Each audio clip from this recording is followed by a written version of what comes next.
Pas terjadi penganiayaan yang saya laporkan 1 tahun yang lalu di Polres, itu gara-gara berantem sama anak itu. Jadi ini sudah pernah terjadi, cuman dimediasi sama Pak Haji Isek. Dia sujud ke saya, jangan lapor, mama mau tobat, kan gitu, mau tobat, arek bager walah. Gitu. Akhirnya terjadi perdamaian.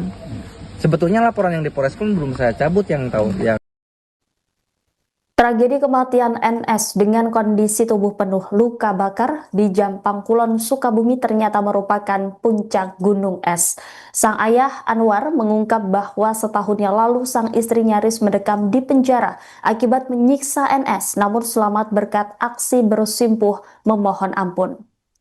Di instalasi gawat darurat, menurut Anwar, anaknya sempat memberikan keterangan saat ditanya mengenai penyebab luka yang dialaminya. Korban mengaku disuruh ibu tirinya minum air panas. NS kemudian menjalani perawatan intensif dan pindahkan ke ruang ICU, namun tak lama setelah itu nyawanya tidak tertolong. Sekitar 1 tahun yang lalu, Anwar sempat melaporkan istrinya ke Polres Sukabumi. Saat itu ia sudah tidak tahan melihat penderitaan NS yang badannya penuh luka lebam akibat dipukul benda tumpul oleh sang ibu tiri. Laporan polisi tersebut nyaris membuat sang ibu tiri masuk penjara, namun perkara terhenti setelah muncul mediasi yang difasilitasi tokoh masyarakat. Saat itulah sang istri mengeluarkan jurus sandiwara untuk meluluhkan hati Anwar.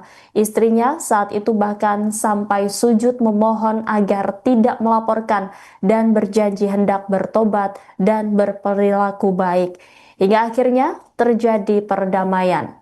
Kesepakatan damai itu kini disesali oleh Anwar karena ternyata sang istri hanya melakukan tobat sambal. Anwar menyebut kekerasan setahun yang lalu dipicu oleh perselisihan antara NS dan anak angkat sang istri.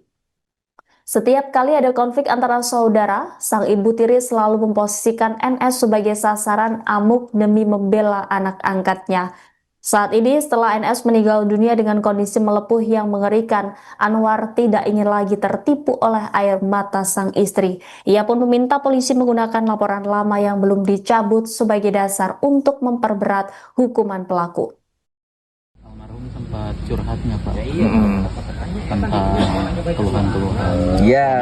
Ya, cuman ini gini lah, jadi panjang cerita. Dia itu punya anak angkat. Punya anak angkat 2 ya, yang satu istri, yang satu laki-laki. Tapi anak angkat ya, bukan anak dia. Nah, memang kalau berantem anak saya dengan anak itu, anak dia itu kelas 2 SMA ya waktu itu. Sekarang berarti kelas 3. Anak saya kelas 6 SD. Kalau berantem sama anak itu yang dihantam anak saya. Pas terjadi penganiayaan yang saya laporkan 1 tahun yang lalu di Polres, itu gara-gara berantem sama anak itu. Jadi ini sudah pernah terjadi, cuman dimediasi sama Pak Haji Isek.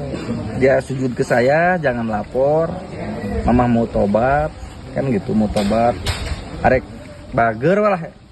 Gitu. Akhirnya terjadi perdamaian. Sebetulnya laporan yang di Polres pun belum saya cabut yang tahun lalu. Itu benar-benar. Ya, itu saksinya kan Triki lah.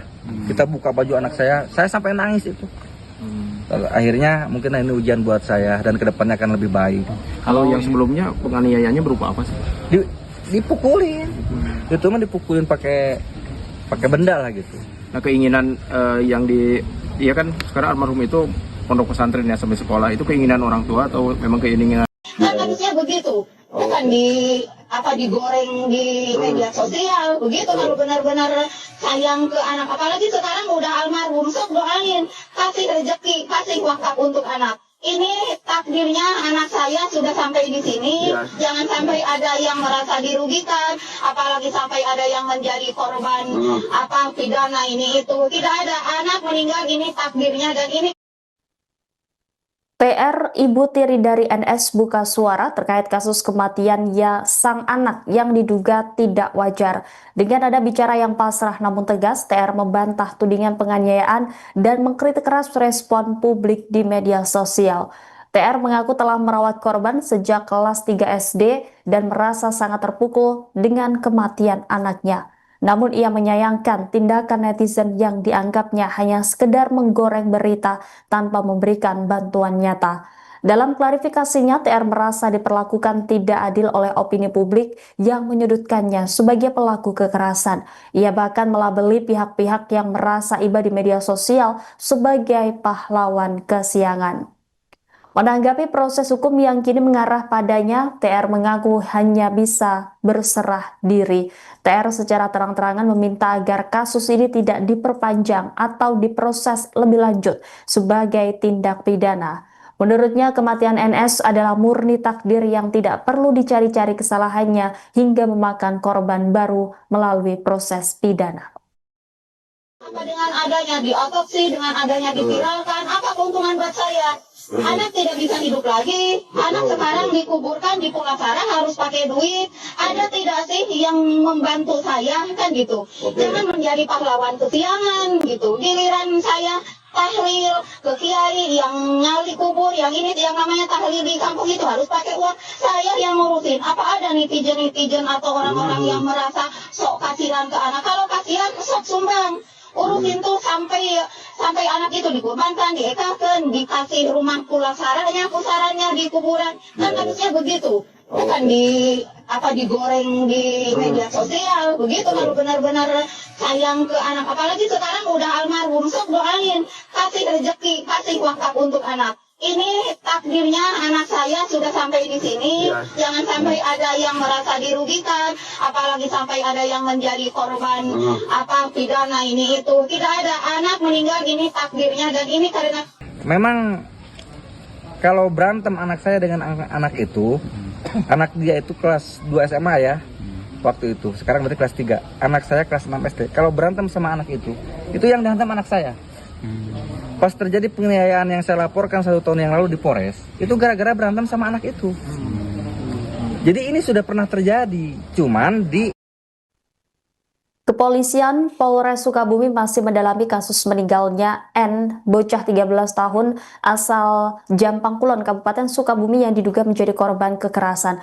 Sementara sebelumnya ayah korban bernama Anwar mengungkap adanya perlakuan pilih kasih setiap kali korban cekcok dengan anak angkat istrinya. NS selalu menjadi pihak yang disiksa atau dihantam oleh ibu tiri. Saudara, saat ini kami sudah terhubung dengan jurnalis Tribun Jabar rekan Rizal Jalaluddin yang akan melaporkan terkait update penyidikan yang dilakukan pihak polisi terkait kasus ini. Silakan dengan laporan Anda, Rizal.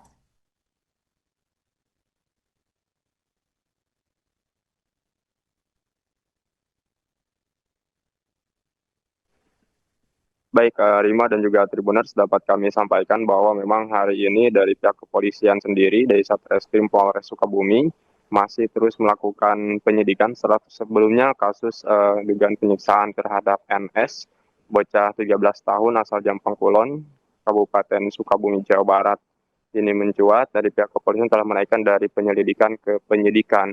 Tadi malam kami mendapatkan keterangan dari Kapolres Sukabumi, AKBP Samian, bahwa memang saat ini proses masih terus dilakukan oleh pihak kepolisian, dan untuk TR sendiri yang merupakan ibu tiri dari bocah berinisial NS ini sudah diperiksa oleh pihak kepolisian.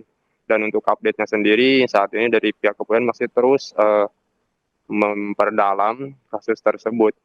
Dan saat ini kita juga masih menunggu apakah terkait update penanganan dari kasus dugaan kekerasan yang dialami oleh korban NS ini, Rima. Ya, Rizal, sejauh ini sudah ada berapa saksi yang diperiksa terkait kasus kekerasan anak di Sukabumi ini? Ya, informasi yang kami dapatkan bahwa dari pihak kepolisian sendiri, dari unit PPA Satreskrim Polres Sukabumi, itu telah melakukan pemeriksaan terhadap belasan orang saksi, sedikitnya sekitar 16 orang saksi, informasi yang kami terima, yang telah diperiksa oleh pihak kepolisian, termasuk ibu tiri dari korban NS ini, di mana juga telah dilakukan pemeriksaan ataupun BAP oleh pihak kepolisian di unit PPA Satreskrim Polres Sukabumi. Rima. Ya, Rizal, adakah informasi terkait dugaan pemicu ibu tiri yang menyiksa anak di Sukabumi? Ya, sementara berdasarkan keterangan dari pihak kepolisian bahwa dugaan kekerasan ini diduga memang dialami oleh korban NS ini, berdasarkan hasil visum luar, di mana terdapat luka di badan korban ataupun luka benda tumpul yang dialami oleh korban berinisial NS ini. Dan bukti itu juga masih terus diperdalam oleh pihak kepolisian, dan sampai saat ini kami juga belum mendapatkan informasi apakah akan ada tersangka dari kasus kematian bocah berinisial NS ini yang viral dan menjadi pembahasan nasional ini, Rima. Sementara dari Ibu Tiri yang diduga menjadi pelaku kekerasan terhadap anaknya ini, apakah sudah memberikan keterangan kepada awak media, Rizal? Ya, tadi kami mendapatkan keterangan dari pihak pengacara TR sendiri ataupun dari pihak pengacara Ibu Tiri dari pada NS ini, Pak Muhammad Bukhari, tadi memberikan keterangan kepada awak media bahwa memang menurutnya dan berdasarkan pengakuan dari TR sendiri terhadap kuasa hukumnya ini dijelaskan bahwa kecil kemungkinan mereka mengaku terjadinya kekerasan terhadap NS yang dilakukan oleh TR ini. Karena memang NS sendiri tinggal bersama ayah kandungnya itu di rumah TR, dan juga di mana di rumah TR itu ada orang tua dari TR sendiri.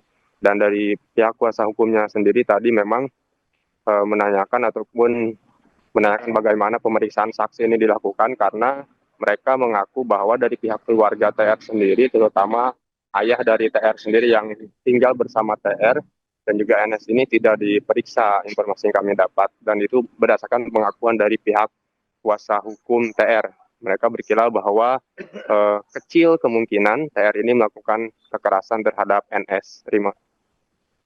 Sementara itu terkait keterangan dari keluarga korban yakni pihak ayah, apakah juga sudah memberi terkait penyebab atau pemicu Ibu Tiri yang menyiksa anaknya? Ya, memang secara langsung kami kemarin juga awak media mendapat keterangan dari pihak ayah korban ini waktu dilakukan otopsi di Rumah Sakit Stupa di Sukabumi, bahwa memang mereka melaporkan terduga pelaku ini, di mana terlapor ini merupakan TR, Ibu Tiri dari NS. Dan berdasarkan keterangannya memang itu dituduhkan sendiri bahwa diduga NS ini meninggal dunia akibat kekerasan yang diduga dilakukan oleh TR yang merupakan Ibu Tiri dari NS. Dan informasi yang kami terima juga bahwa mereka melaporkan ataupun ayah dari korban ini melaporkan TR ke kepolisian atas dugaan kekerasan yang dialami oleh NS itu sendiri. Terima. Baik, terima kasih atas laporannya Rizal Jalaluddin, jurnalis Tribun Jabar. Selamat kembali bertugas. Sejauh ini hasil penyelidikan kepolisian paling terbaru seperti apa? Seperti yang scientific crime investigation-nya seperti apa? Ya, terkait dengan perkara kematian daripada anak NS, kita maraton selama 24 jam melakukan penyelidikan, dan perkara sudah kita naikkan pada tingkat penyidikan karena kita sudah menemukan beberapa alat bukti yang tentunya bisa kita yakini ini ada peristiwa pidana, yaitu pidana dugaan kekerasan baik fisik ataupun psikis terhadap korban anak, yakni saudara NS. Baik. Scientific crime investigation-nya seperti apa? Tentunya dinamika media sosial juga kita monitor, namun kita tidak under pressing. Ya, kita fokus dan kita profesional dalam penanganan perkara. Kita lakukan secara scientific crime investigation, dan kita melakukan kolaborasi dengan dinas terkait. Ya, untuk kita gali mengenai psikologi forensiknya juga kita libatkan Mabes Polri untuk kita lakukan toksin forensik, kemudian juga kita melakukan tindakan-tindakan lain bagaimana kita melakukan penyidikan secara scientific crime investigation. Kalau untuk Ibu Tiri yang ramai di media sosial, apakah sudah menjalani pemeriksaan dan statusnya seperti apa? Untuk saudari TR, kita sudah melakukan PAI, kemudian kita sudah naikkan sidik, dan kita saat ini sedang mendalami dalam berita acara pemeriksaan yang tentunya kita tidak gegabah. Ya, kita akan cek semua alibi, dan tentunya kita mohon dukungan ya bagaimana kita bisa melaksanakan proses penegakan hukum ini dengan independen, profesional, dan betul-betul mengedepankan scientific crime investigation. Kalau untuk ini sendiri hasil otopsi sejauh mana Bang?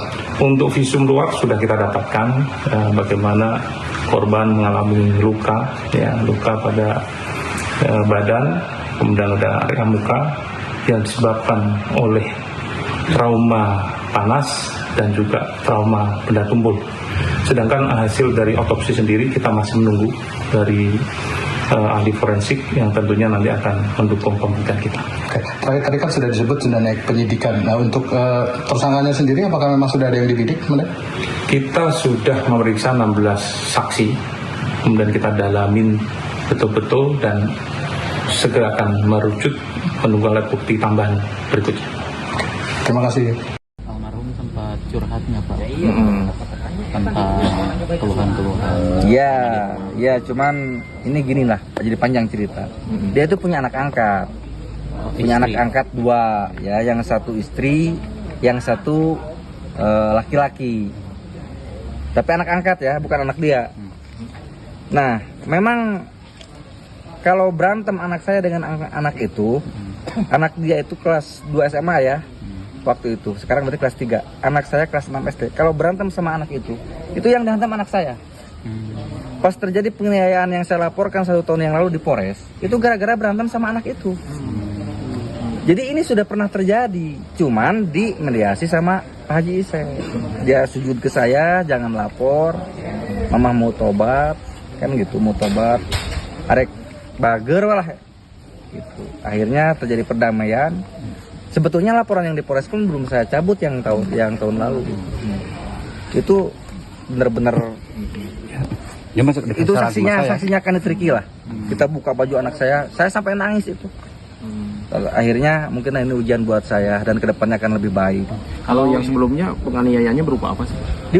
Dipukulin. Itu mah dipukulin pakai benda lah gitu. Nah keinginan iya kan sekarang almarhum itu pondok pesantren ya sampai sekolah, itu keinginan orang tua atau memang keinginan? Download Tribun X sekarang, menghadirkan lokal menjadi Indonesia.